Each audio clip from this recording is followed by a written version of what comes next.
খারাপ সময়টা হয়তো অতীত হয়ে যায়, কিন্তু মানুষের খারাপ ব্যবহারটা কখনো অতীত হয়ে যায় না। শুধু নিজে থেকে কথা বলা বন্ধ করে দেখো, দেখবে অনেক আপনজন বড় হয়ে যাবে। আসলে কেউ আপন হয় না। যারা তোমার ক্ষতি চায় তাদের আঘাত করবে না, তাদের সামনে একটু হাসি মুখে বাঁচবে। দেখবে তুমি আঘাত করলে যা কষ্ট পেত, ওরা তার থেকেও বেশি কষ্ট পাবে। যত মিশবে ততই মানুষ চিনবে, অভিনয় যে কত প্রকার হয় তা বুঝতে পারবে। সবাইকে তোমার সত্যতা জানানোর দরকার নেই, যে যা ভাবে তা নিয়ে সমালোচনা করতে দাও।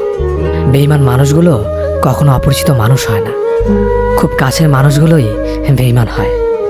মানুষ চেনা শুরু করলে এমনিতেই বন্ধুর সংখ্যা কমে যাবে, এটাই বাস্তব।